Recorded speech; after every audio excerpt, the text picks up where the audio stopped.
Wednesday, May 20th. Henry V, Act 2, Scenes 2 and 3. At least I hope we get through, but we'll see how it goes. We'll do Scene 2, and then if we have time, we will start Scene 3. So, again, as I have started the recording process, you're all going to want to stick to as you are with your videos and cameras off, but joining in on the chats. Good morning, Miss Vickers. Good to see you again. Okay, I'm going to get out of Mr. May20VideoLesson. I finished marking your personal response, and as I indicated in our PTSI, that it would bring your mark up into the 70s, and it did. This is where you belong, and this is where you need to stay. Not stay, as in don't rise higher, don't drop lower. So good work, Mr. May20VideoLesson. Anyone else who owes me an essay or a personal response or anything to that effect, please get it done. Get started on it or finish it. All right, we are going to go into class. Nope, as always, a reminder of the one-on-one conference schedule. And it's really important that you come in and you meet with me, especially if you're having trouble finishing an assignment. That was yesterday, and I've started opening up my one-on-one conferencing schedule to the grade 11s now, because you guys aren't taking advantage of my time the way you really should be. I'll do that later. Today, my group extra help has been canceled because I have a staff meeting. I did, however, throw in the 3 till 3:30 again. I found going from basically 8 till 4 was a bit exhausting, so I took the 3 to 4 out, but now I'm finding a balance, I think. So there's also a 3 to 3:30 slot in which you can join me. Ooh, this isn't group extra help. This is my extracurricular. So join in, please. There's 3 slots on Thursday. There are 3 slots on Wednesday. And then Friday, as I had hoped would be a regular class day, is not. We are back to, it's not really a PLF Friday anymore because I'm not required to do professional learning. Instead, I have office hours all day. So tons of time. So I'm throwing in group extra help here because I've had to cancel it so many times this week. All right, sign up. And I can help you with your newspaper because each act of the play has an article of some sort. I'm just going to show you that right now. The newspaper response, which is a summative, I should clarify. Full play review, where you choose one of the following to include in your newspaper review of the whole play. Remember, your focus in this case will be Act 2. Last one was Act 1. Now, one person did 4 articles for Act 1, which was great, but that just means they have 4 more articles to do. So will never punish somebody for going the extra mile, but remember that each act has to have at least 1 news article. So if you get carried away and do a whole whack of news articles for 1 act, then the rest of your newspaper is going to be really unbalanced. So you want to be judicious, and you want to have a balanced review of the play. So you're choosing what you consider the most significant moments, and that will speak volumes in and of itself. So just keep that in mind, that each act has its own review, and it's a cumulative review of the whole play. And I have, in fact, go into classwork, off-site learning, newspaper assignment for Henry V. I have given you the rubric. Okay, so go through the rubric. And this is where you will attach your newspaper. So those of you who have been doing it at the bottom of these documents, great, but you will have to copy and paste them into some format, newspaper format that you create. One student is using PowerPoint, which I recommend because my brain doesn't wrap around a variety of ideas, I'm afraid, sometimes. But it is up to you. That's part of the creativity of your assignment, to choose the medium through which you create your newspaper. Remember, each act of the play has a news article of some sort, where it's personals, job ads, you think political cartoon, if you're up to the satire and the imagery, opinion piece, the columnist, the hard-hitting, serious news piece, etc. Okay, so get into Act 2. I'm going to create a material for today, but right now, where's my off-site Shakespeare? I'm just going to cancel that for now because I'm not quite sure what's going on.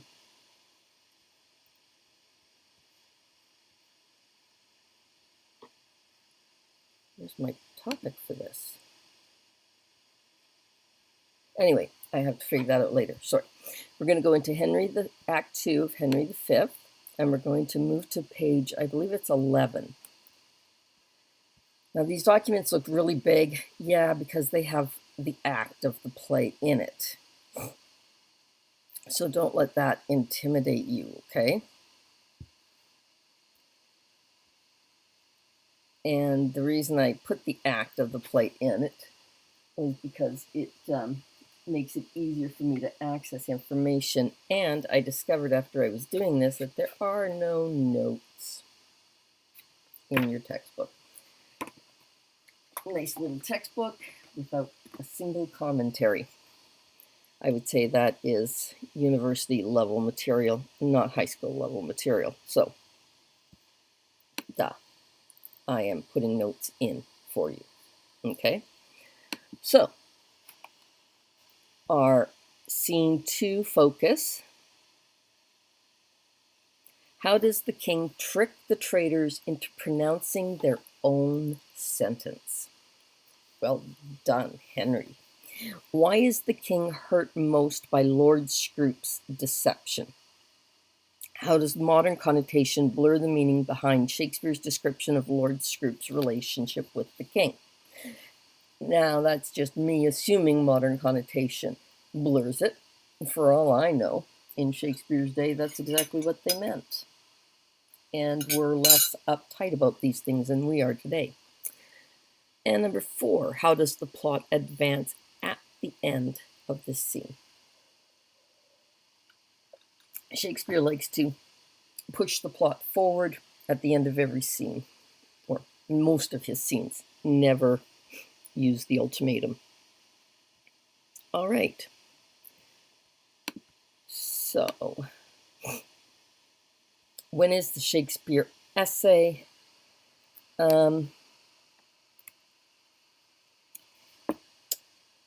I'm still iffy, but let's see, it's May 20th. Let me just pull up the calendar. That's a good question. It's May 20th. So we finish Act 2. We do Act 3, Act 4.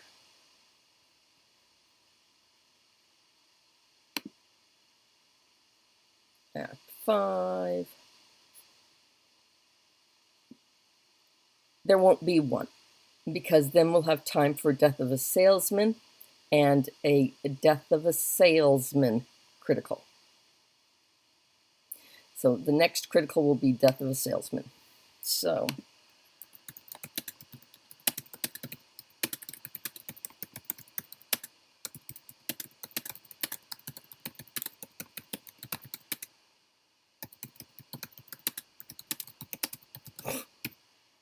and then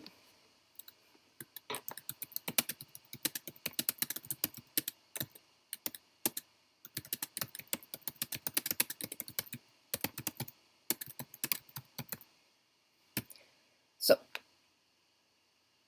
Death of a Salesman. So, well, since that brings this up, we're looking at 5 more summatives before the end of the term, before the end of the semester. So Shakespeare will have 3 summatives. Unit final for play. Newspaper. And Shakespeare reading comp. Online. The online version. Then a Death of a Salesman will have 2, maybe 3 if time, but for sure 2.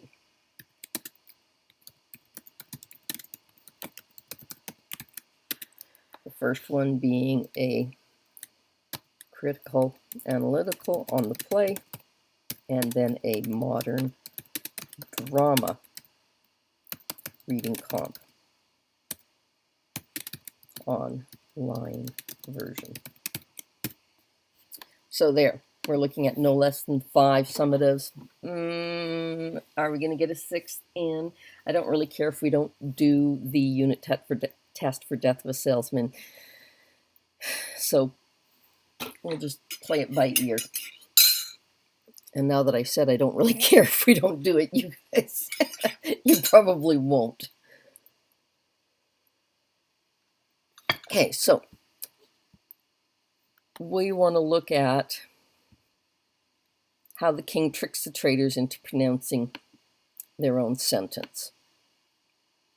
So I'm just going to copy and paste that question in here.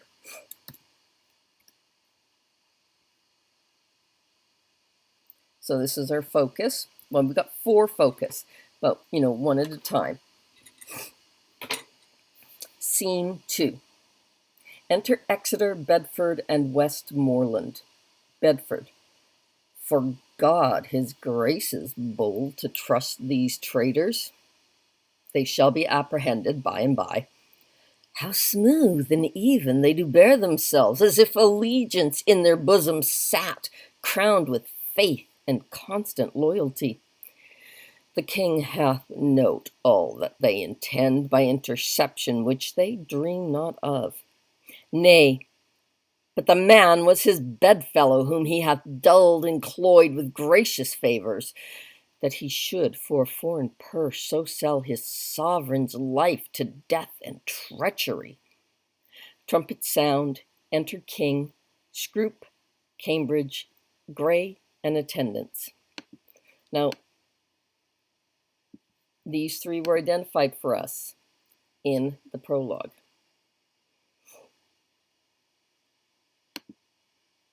And of course, it's going to take forever.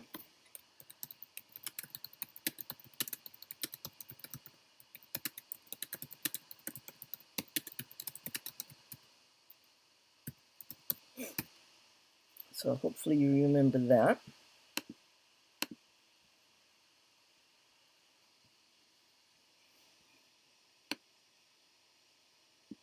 And I'm just going to put this note in here as well, because this is for another question, even though it's not.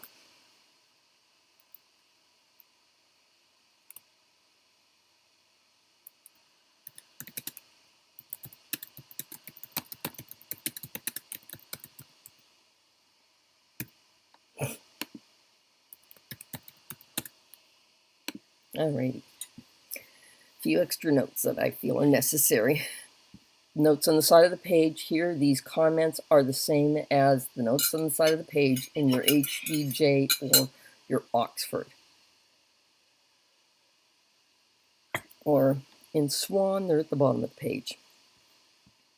Trumpets sound. Enter King Henry, Scrope, Cambridge, and Grey. Cambridge, Grey, and attendants. Now sits the fair wind, and we will aboard, my Lord of Cambridge, and my Lord, and my kind Lord of Masham, and you, my gentle knight, give me your thoughts.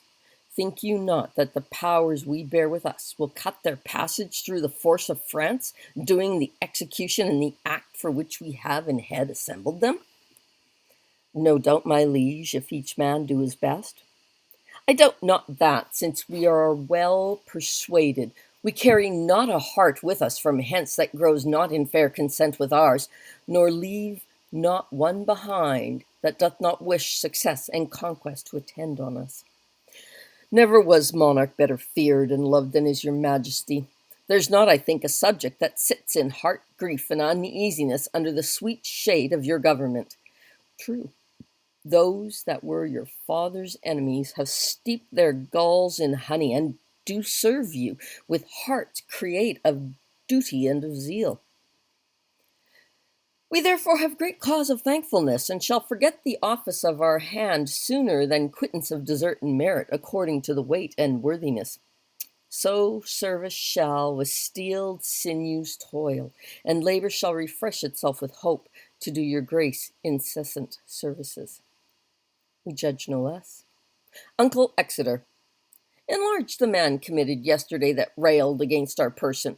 We consider that it was excess of wine that set him on, and on his more advice we pardon him. That's mercy, but too much security. Let him be punished, sovereign, lest example breed by his sufferance more of such a kind. Oh, let us yet be merciful. So may your highness, and yet punish too. Sir, you show great mercy if you give him life after the taste of much correction. Alas, your too much love and care of me are heavy orisons gainst this poor wretch. If little faults proceeding on distemper shall not be winked at, how shall we stretch our eye when capital crimes, chewed, swallowed, and digested, appear before us? Yet we'll enlarge that man, though Cambridge, Scrope, and Grey, in their dear care and tender preservation of our person, would have him punished. And now to our French causes. Who are the late commissioners? I one, my lord, your highness bade me ask for it today. So did you me, my liege. And I, my royal sovereign. Then Richard, Earl of Cambridge, there is yours. There are yours, Lord Scrope of Masham, and Sir Knight Grey of Northumberland. The same is yours. Gives each a paper. Read them, and know I know your worthiness. My Lord of Westmoreland and Uncle Exeter will be aboard tonight. Why, how now, gentlemen? What see you in those papers that you lose so much complexion? Look you, how they change. Their cheeks are paper. Why, what read you there that have so cowarded and chased your blood out of appearance? I do confess my fault, and do submit me to your highness's mercy, to which we all appeal. The mercy that was quick in us but late, by your own counsel, is suppressed and killed. You must not dare for shame to talk of mercy, for your own reasons turn into your bosoms as dogs upon their masters, worrying you. See you, my princes and my noble peers, these English monsters, my lord of Cambridge here. You know how apt our love was to accord to furnish him with all appurtenance belonging to his honor, and this man hath for a few light crowns lightly conspired and sworn into the practices of France, to kill us here in Hampton, to the which this night, no less for bounty bound to us, the Cambridge is, hath likewise sworn. But oh, what shall I say to thee, Lord Scroop, thou cruel, ingrateful savage, and inhuman creature? Thou knewest the very bottom of my soul, that almost might have coined me into gold. Wouldst thou have practised on me for thy use? May it be possible that foreign hire could out of thee extract one spark of evil that might annoy my finger? 'Tis so strange that, though the truth of it stands off as gross as black and white, my eye will scarcely see it. Treason and murder ever kept together as two yoked devils sworn to either's purpose, working so grossly in a natural cause that admiration did not whoop at them. As two yoked devils sworn to either's purpose, working so that admiration did not whoop at them, but thou, gainst all proportion, didst bring in wonder to wait on treason and on murder. And whatsoever cunning fiend it was that wrought upon thee so preposterously hath got the voice in hell for excellence. All other devils that suggest by treason do botch and bungle up damnation with patches, colors, and with forms, being fetched from glistening semblances of piety. But he that tempted thee bade thee stand, that tempered thee bade thee stand up, gave thee no instance why thou shouldst do treason, unless to dub thee with the name of traitor. If that same demon that has gulled thee thus should walk with his lion's gait, walk the whole world, he might return to vasty Tartar back and tell the legions, I can never win a soul so easy as that Englishman's. Oh, how hast thou with jealousy infected the sweetness of affiance? Show men dutiful? Why, so didst thou. Seem they grave and learned? Why, so didst thou. Come they of noble family? Why, so didst thou. Seem they religious? Why, so didst thou. Or are they spare in diet from gross passion, or mirth, or of mirth or anger, constant in spirit, not swerving with the blood, garnished and decked in modest compliment, not working with eye without the ear, and but in purged judgment, trusting neither. Such and so finely bolted didst thou seem, and thus thy fall has left a kind of blot to mark the full-fraught man, and best endued with such some suspicion. I will weep for thee, for this revolt of thine, methinks, is like another fall of man. Their faults are open. Arrest them to the answer of the law, and God acquit them of their practices. I arrest thee of high treason by the name Richard, Earl of Cambridge. I arrest thee of high treason by the name of Henry Lord Scrope of Masham. I arrest thee of high treason by the name of Thomas Grey, Knight of Northumberland.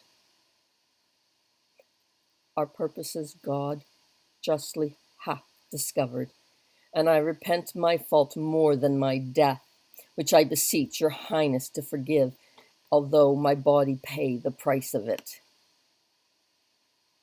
For me, the gold of France did not seduce, although I did admit it as a motive, the sooner to effect what I intended. But God be thanked for the prevention, which I in sufferance heartily will rejoice, beseeching God and you to pardon me. This is a recurrent theme.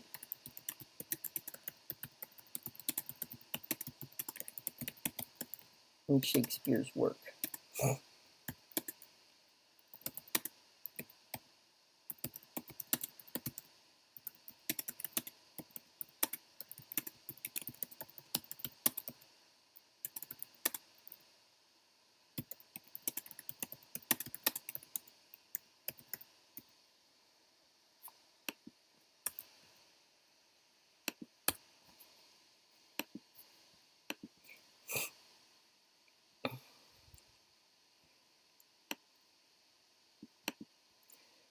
And here it is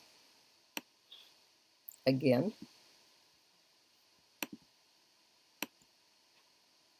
Which God be thanked for prevention, which in sufferance heartily will rejoice, beseeching God and you to pardon me.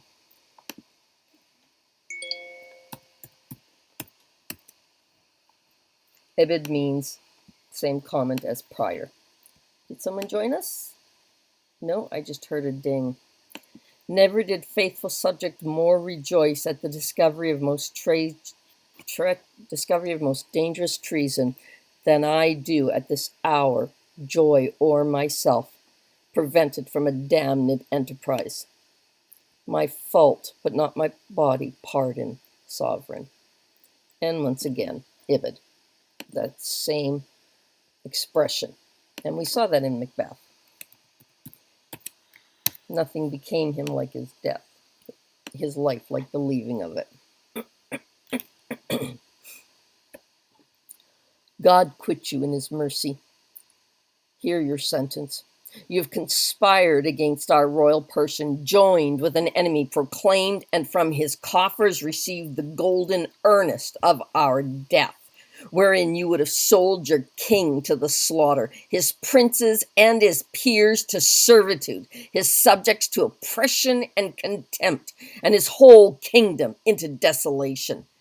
Touching our person, we seek no revenge, but we, our kingdom's safety, must so tender, whose ruin you have sought, that to her laws we do deliver you. Get you therefore hence, poor miserable wretches, to your death. The taste whereof God of his mercy give you patience to endure, and true repentance of all your dear offenses. Bear them hence. Now, lords, for France, the enterprise whereof shall be to you as us, like glorious. We doubt not a fair and lucky war, since God so graciously has brought to light this dangerous treason lurking in our way, to hinder our beginnings. We doubt not now, but every rub is smoothed our way. Then forth, dear countrymen, let us deliver our pursuance into the hand of God, putting it straight in expedition, cheerily to the sea.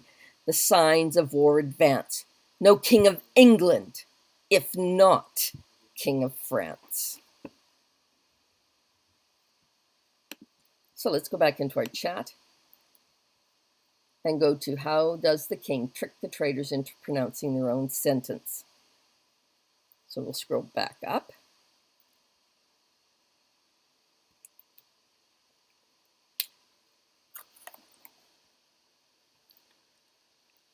It begins with line 40.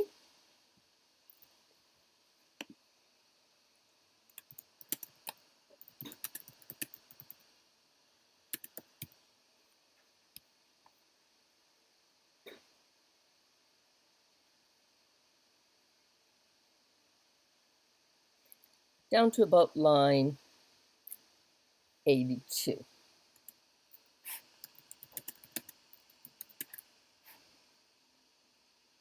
84.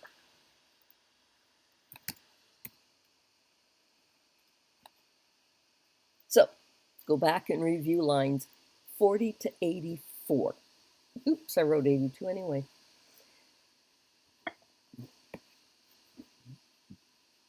What do these lines say?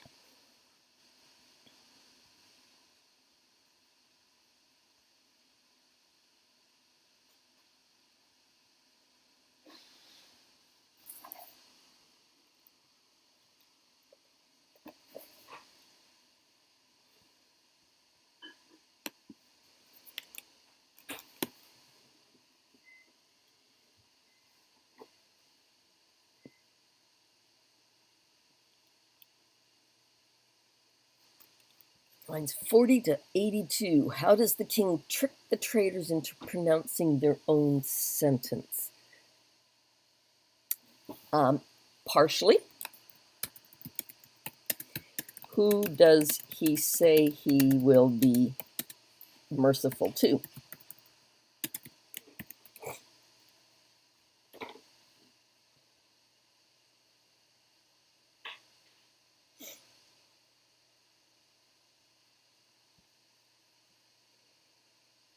That's in lines 40 to 43.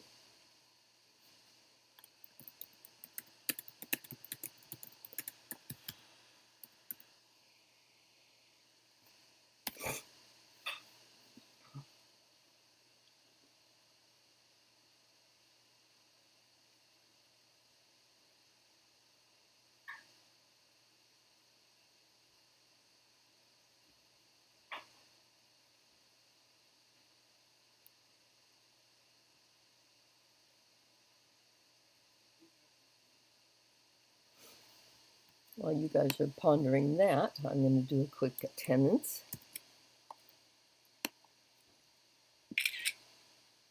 Come back into chat.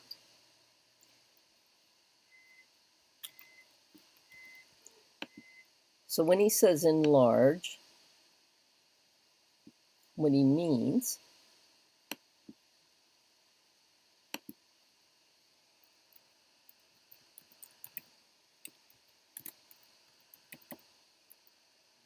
is to set free. I'm not giving any dictionary.com there because that's my understanding. Enlarge the man committed yesterday that railed against our person. In this case,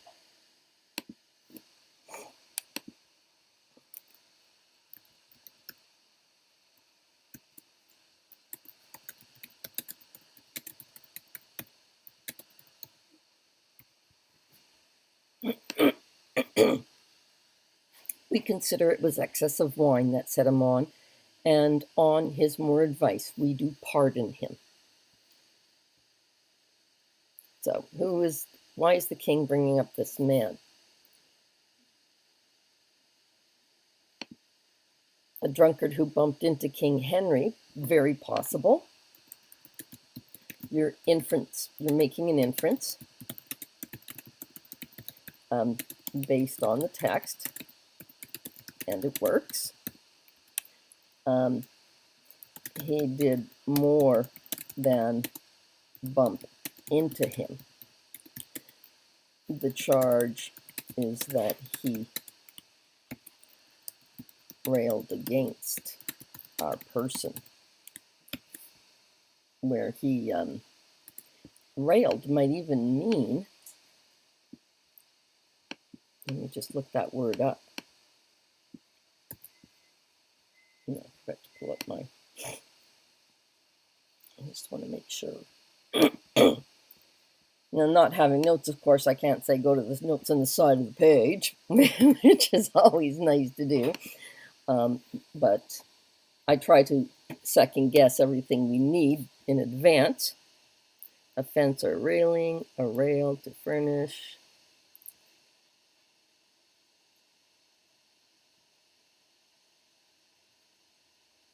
To utter bitter complaint or vehement. There we go. That is the definition we definitely want in here.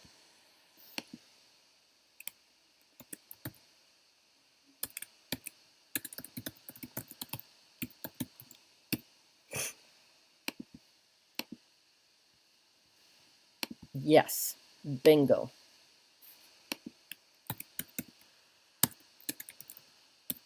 Treasonous talk. Why is the king choosing to pardon him?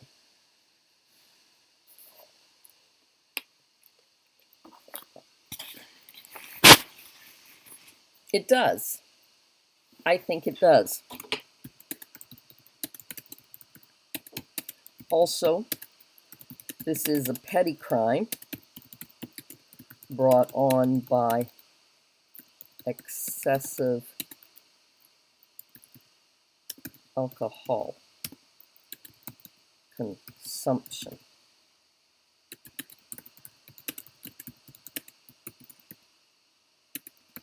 Something the king knows well. So he brings up this man and says he wants to show him mercy. How do Cambridge, Scrope, and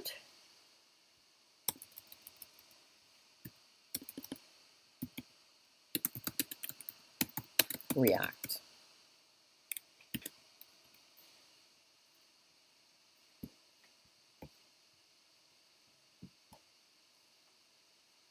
No.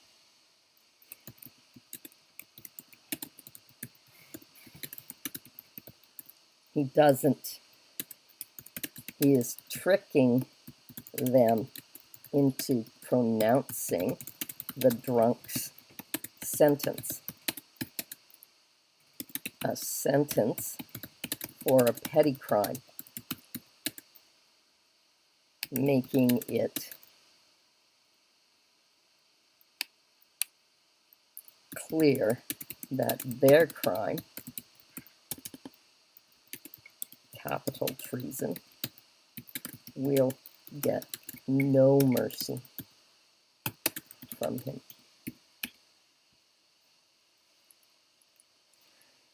By having them, and here they are,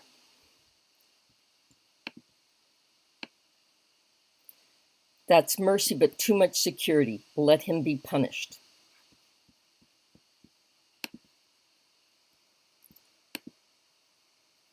I know what I'm not doing. I'm not presenting my screen. Sorry about that, guys.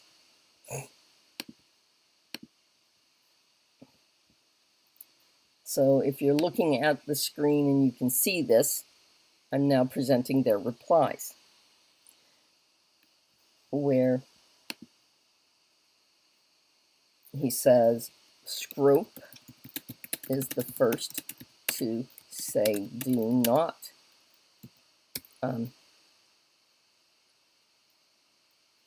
be merciful.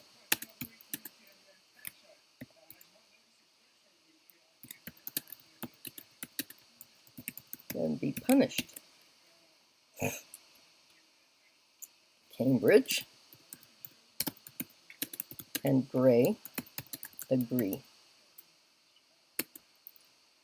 with Cambridge echoing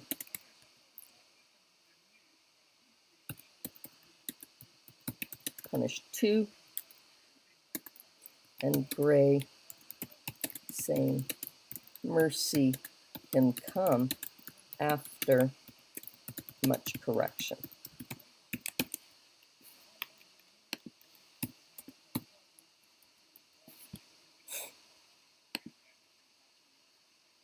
Because they have said this about a petty crime,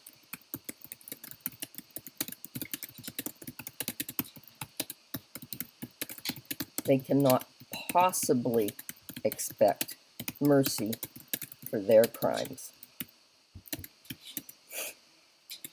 A plot to kill the king for French gold.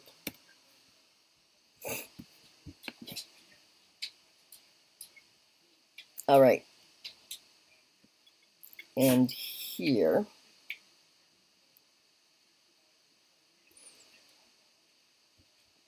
here is a lovely example of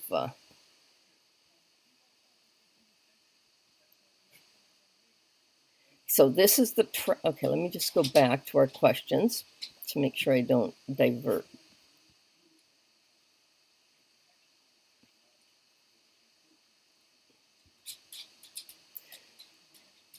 So I want somebody to tell me what the plot. Oh, well, actually, you should be able to tell me, because it's not only in the play, I just finished telling you myself. The plot to kill the king. The French, of course, were paying these men off. Our next question is, why is the king hurt the most by Lord Scrope, or Scrope, or however the heck you pronounce that man's name? Why is he hurt the most by this man's? So, our first piece of support comes in line 6, 7, 8. Line 8. Look to line 8. And, boy, the king's huge speech.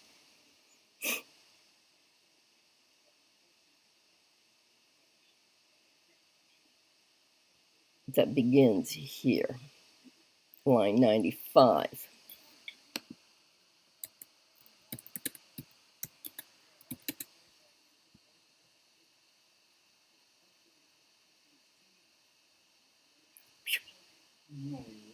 All the way down to line 132.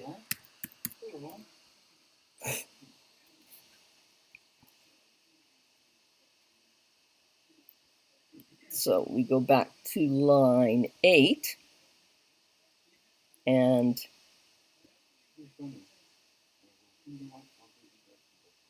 what does Exeter have to say?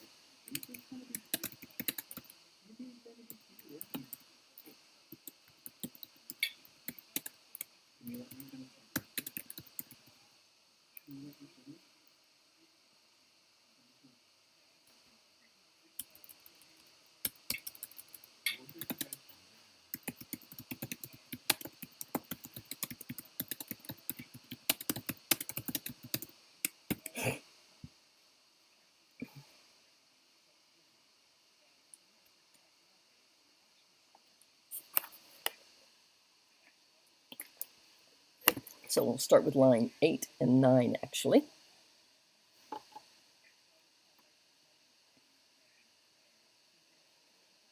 How does Exeter describe the relationship between Lord Scrope? Scrope or Scroop?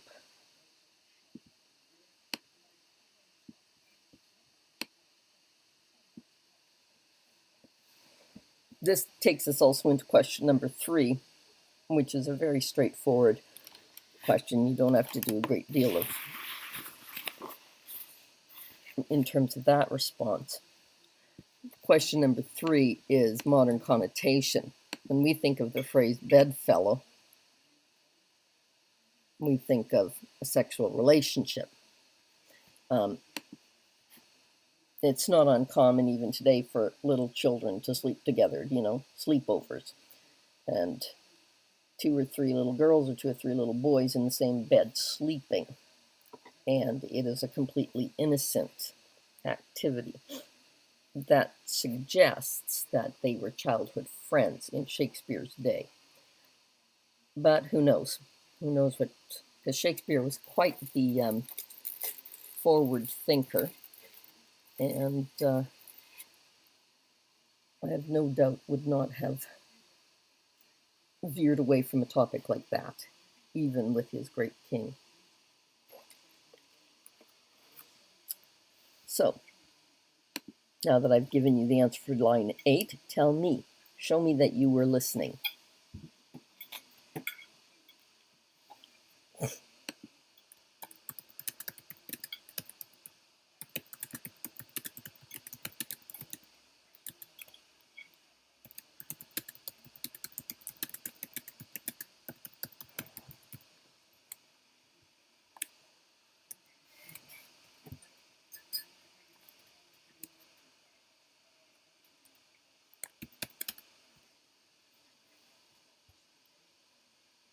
You tell me now. I, of course, tripped into that habit of teachers where I answered the question before I gave you guys the chance to do so. Now I want to see if you were listening. They were extremely close. He distrusted Scrope with many of his secrets in his counsels. They had been friends for many years. Excellent. This line suggesting their friendship dates back to their childhood. Or it could be sexual. Who knows? Shakespeare was not as uptight as the rest of us. Alrighty. even in this long passage, everything that Miss Vickers said. So let's look at, find the gold nugget quote that supports Miss Vickers' supposition about Lord Scrope and Henry V.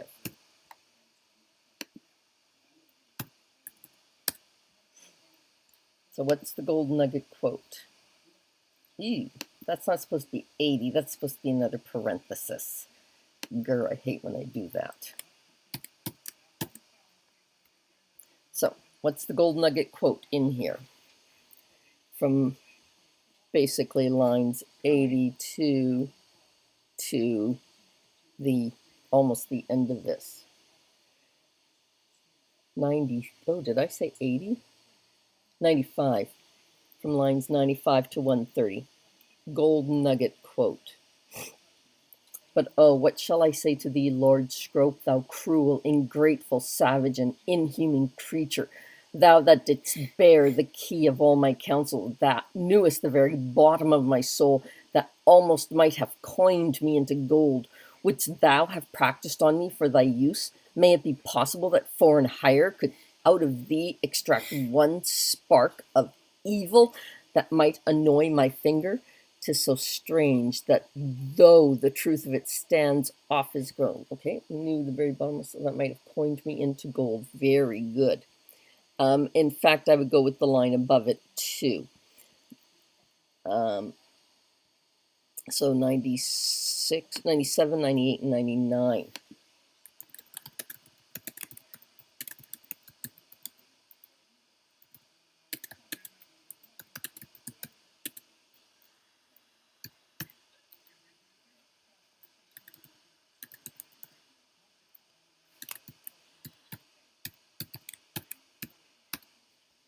Alrighty. So we've already discussed in here question number 3 in terms of whether, you know, the modern connotation throws us straight into the sexual relationship association, whereas there's a very good chance it refers to the fact that they were childhood friends. And our last question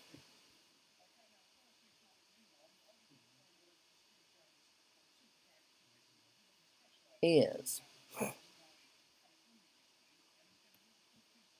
how does the plot advance at the end of the scene?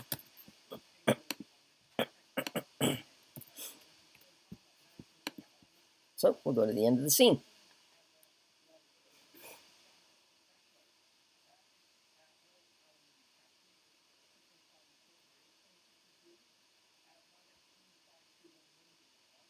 And it comes after their sentence of death.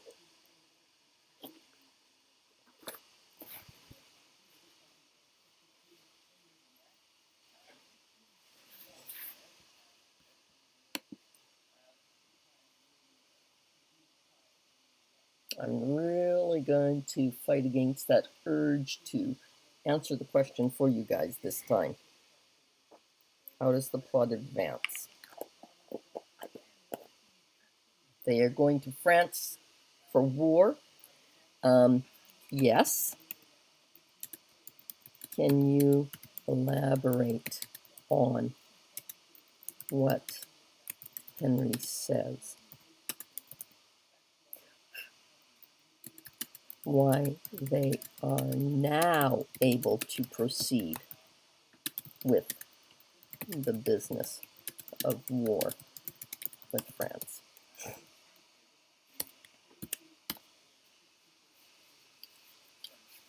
So why are they now able to proceed?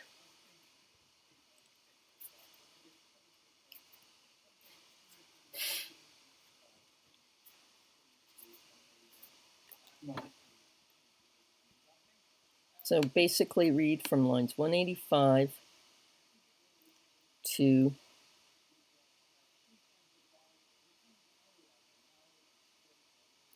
189.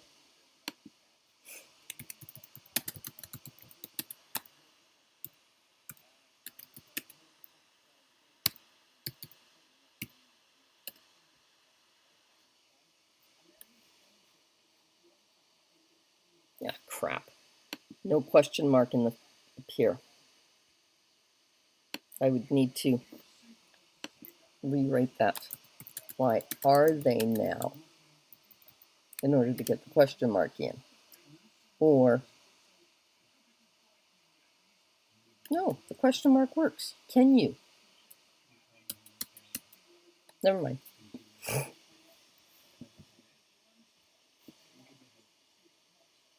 No. Good guess, but not correct.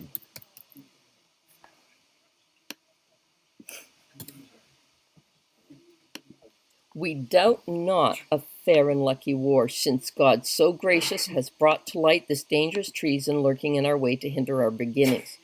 But we doubt not now, but every rub is smoothed our way. A rub is a pressure to push against, that pushes against him. The pressure that pushed against him was treasonous act. Every rub is smoothed our way. What does that mean? This is the critical line.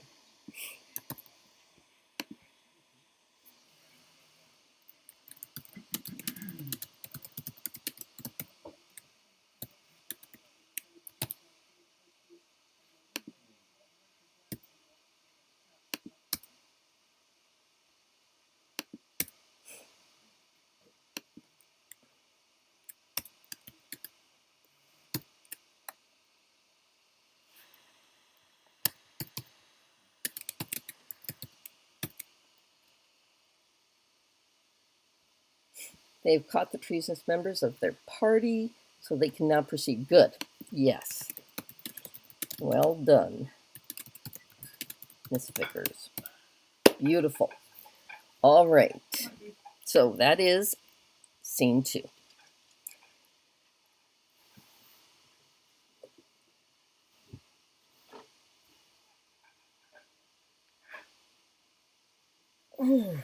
Oh, I'm very tired today.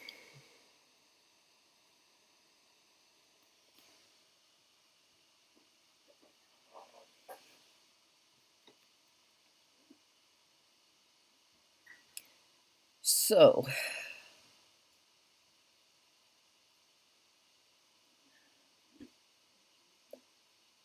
it's a little early to end the lesson, but we can do a very thorough. Let me just, no, that scene 3 is not very long. Yeah, we can do it. It's not very long. Identify the dramatic purposes of this scene.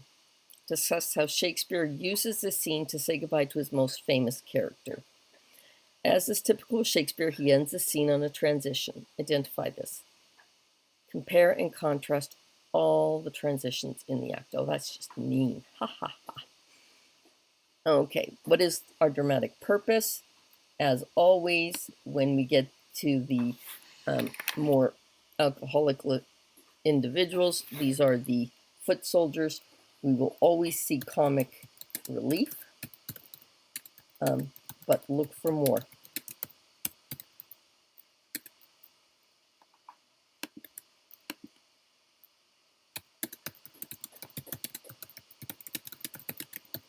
So let's see if we can suss out the dramatic purpose of the scene.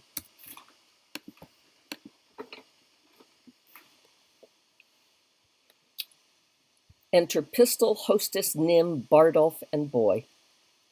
Prithee, honey, sweet husband, let me bring thee to Staines. No, for my manly heart doth earn. Bardolph, be blithe. Nym, rouse thy vaunting veins. Boy, bristle up thy courage. For Falstaff is dead, and we must earn therefore. Would I were with him, wheresoe'er he is, either in heaven or hell. Nay, sure he's not in hell. He's in Arthur's bosom. If ever man went to Arthur's bosom, he made a finer end and went away, and it had been any Christian child. He parted even just between 12 and 1, even at the turning of the tide, for after I saw him fumble with the sheets and play with the flowers and smile upon his fingers' end, I knew there was but one way, for his nose was as sharp as a pen, and he told of green fields. How now, Sir John? Quoth I. What man be o' good cheer? So he cried out, God, God, God, 3 or 4 times. Now I, to comfort him, bid he should not think of God. I hoped there was no need to trouble himself with such thoughts yet. So he bade me lay more clothes on his feet. I put my hand into the bed and felt them, and they were as cold as stone. Then I felt to his knees, and so upward and upward, and all was as cold as any stone. They say he cried out of sack. Ay, that he did. And of women. Nay, that he did not. Yes, that he did, and said they were devils incarnate. Ah, could never abide carnation. 'Twas a colour he never liked. He said once the devil would have him about women. He did in some sort, indeed, handle women, but then he was rheumatic and talked of the whore of Babylon. Do you not remember he saw a flea stick upon Bardolph's nose and said it was a black soul burning in hell? Well, the fuel is gone that maintained that fire. That's all the riches I got in his service. Shall we shog? The king will be gone from Southampton. Come, let's away. My love, give me thy lips. Look to my chattels and my movables. Let sense rule. The word is pitch and pay. Trust none, for oaths are straws. Men's faiths are wafer cakes. And hold fast is the only dog, my duck. Therefore, Cavetto, be thy counselor. Go, clear thy crystals. Yoke, fellows in arms, let us to France like horse leeches, my boys. To suck, the very blood to suck. And that's but unwholesome food, they say. Touch your soft mouth and march. Farewell, hostess, kissing her. I cannot kiss, and that is the humor of it, but adieu. Let housewifery appear. Keep close, I thee command. Farewell, adieu. Exit. So, dramatic purpose.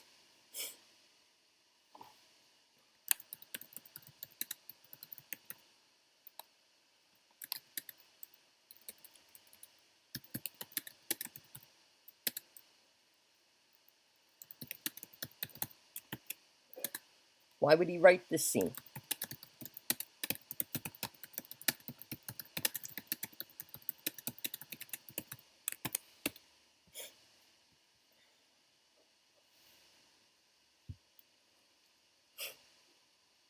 We know it's for comedy. There's a lot of sexual humor. The mistress feeling under Falstaff's, there's almost a bit of a necrophilia there where she feels his, well, no, he's not dead yet, but she feels his feet and his calves and his thighs, and she goes up and up and up, and everything is as cold as stone. So we have the comic relief, mostly in the form of sexual humor. Actually, you could call it black comedy.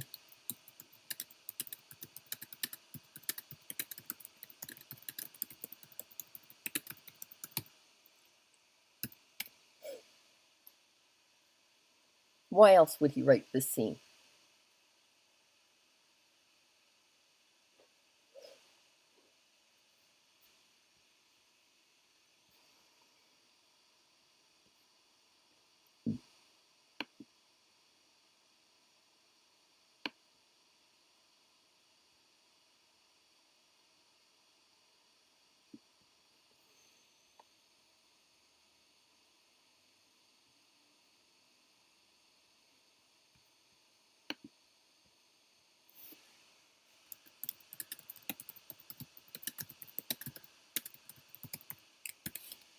What perspective does it provide?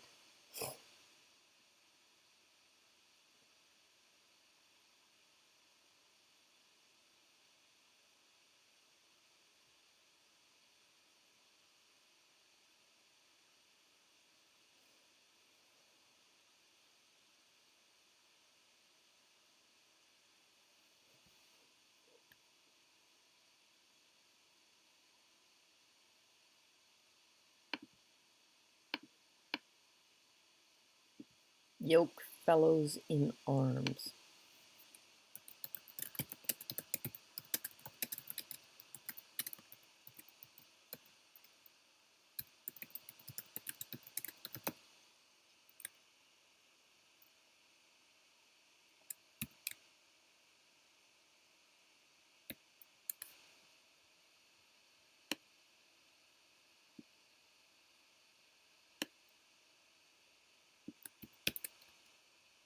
Oops, I forgot to take out the comma.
So who are the men on the battlefield who wear the metaphoric yoke? The generals? The admirals?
answering. I hate when I screw up. Especially since I can't change my comments.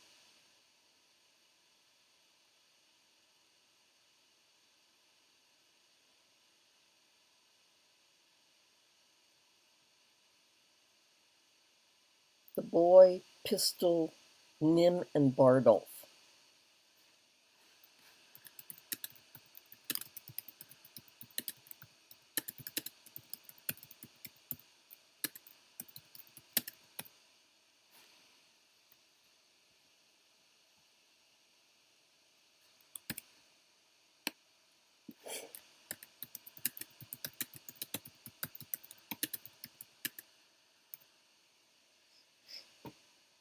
So, what kind of soldiers will the boy, Pistol, Nim, and Bardolph be?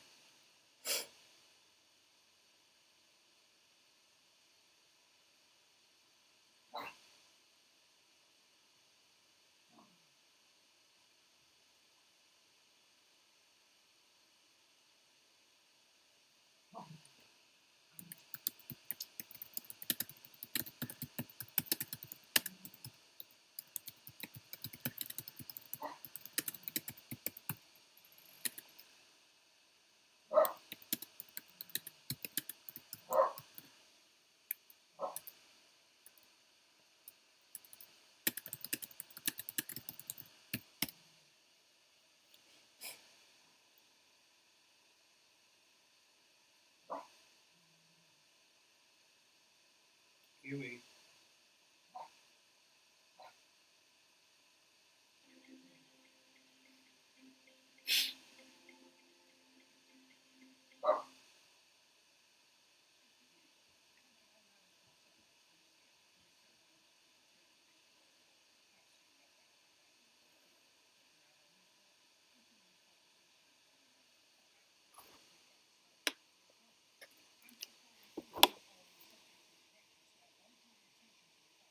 Come on, whose perspective is given to us in this scene?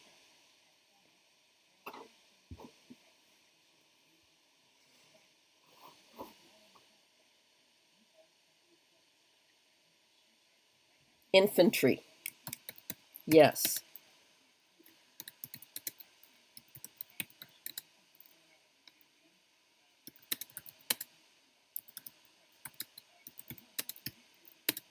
The lowest rank of army men.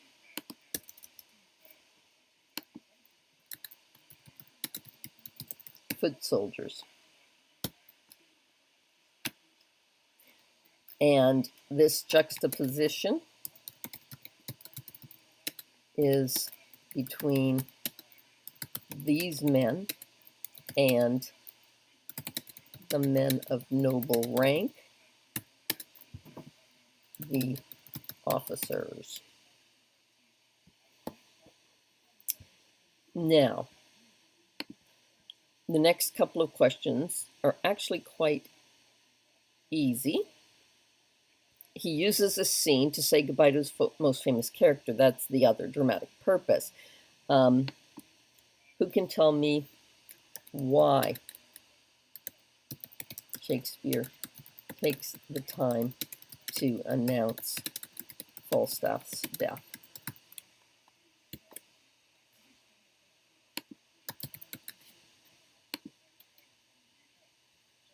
Why does he take the time to announce Falstaff? Falstaff is supposed to be uppercased because it's a proper noun. Why does Shakespeare take the time to announce Falstaff's death?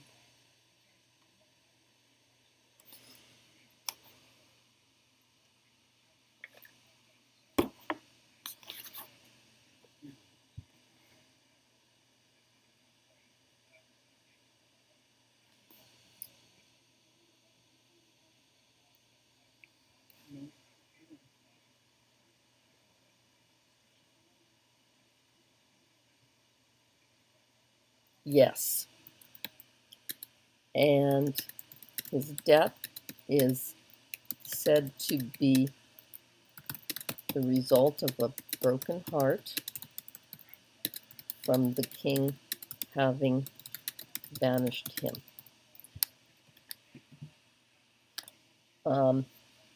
Now I throw in my personal theory also. I believe that Falstaff was so well loved that having him executed for treason, an act he would definitely commit, actually, treason, war crimes.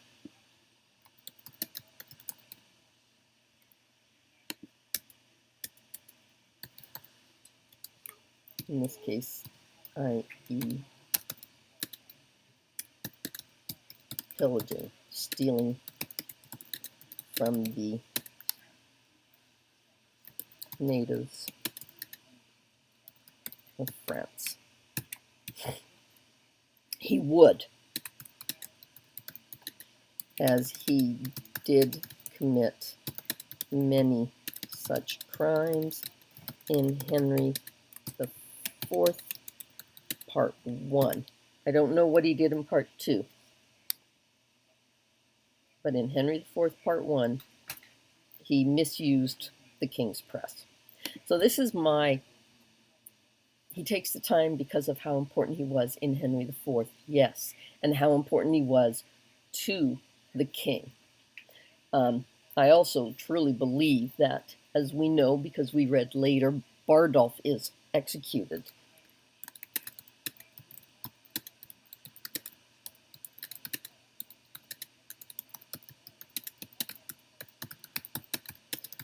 The audience can accept that he was not as close to the king, nor as well loved by the audience.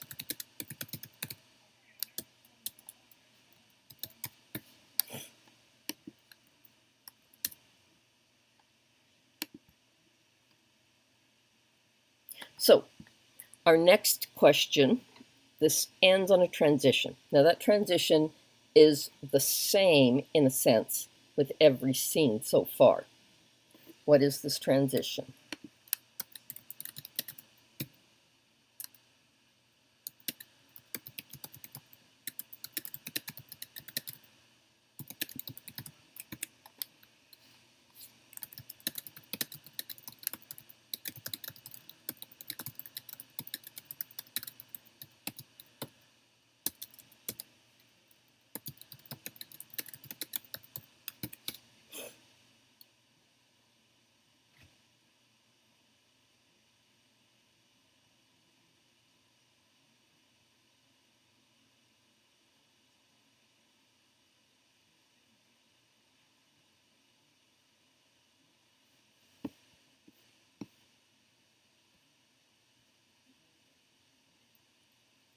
Transition pretty much begins here.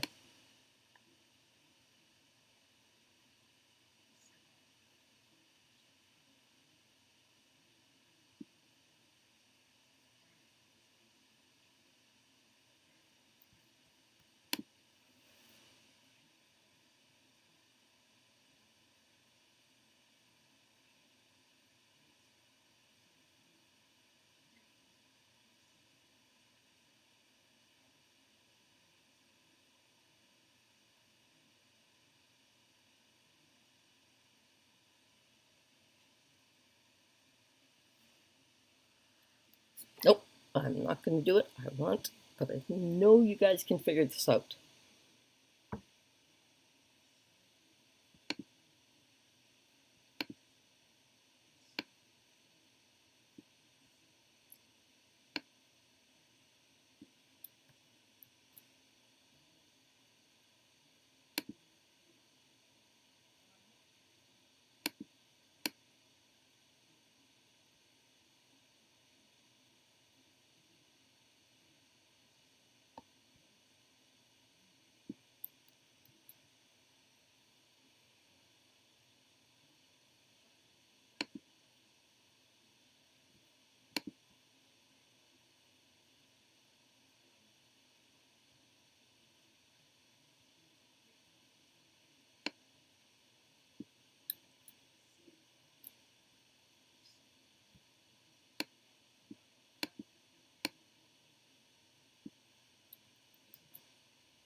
Yes.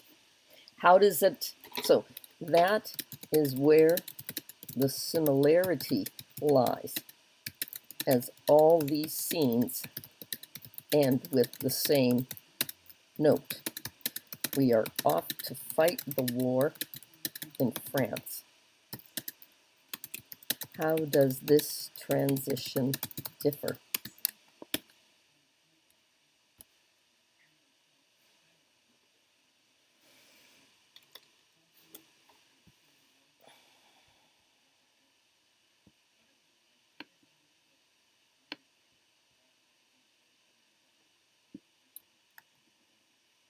I'll italicize.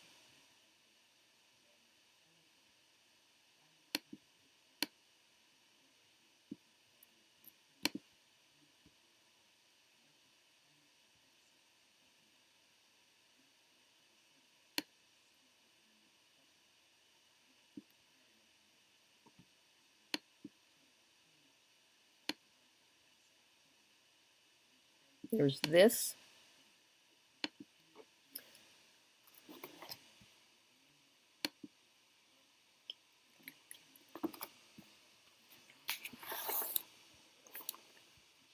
In particular. Think of their purpose.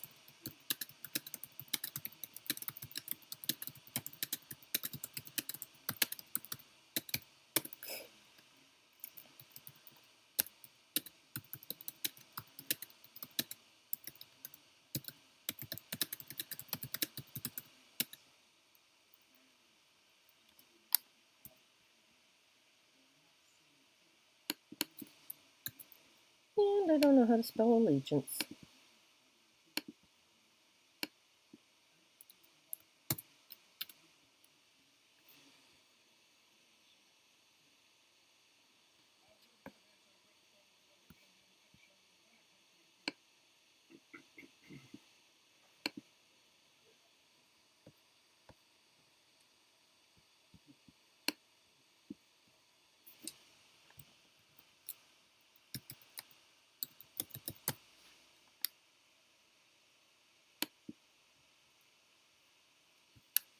So why are they going to war?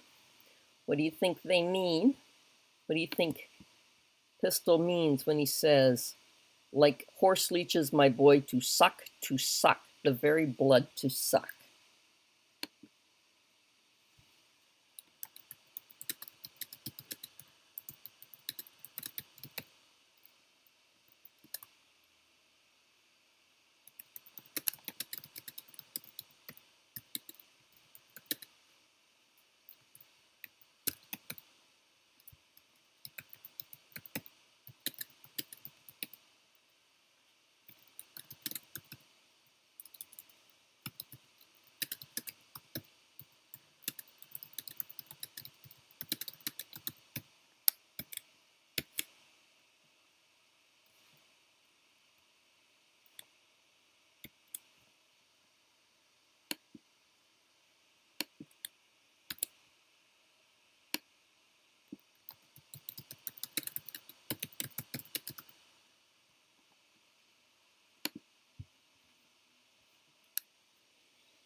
Very good. Excellent. Yes, indeed. They go to war to pillage.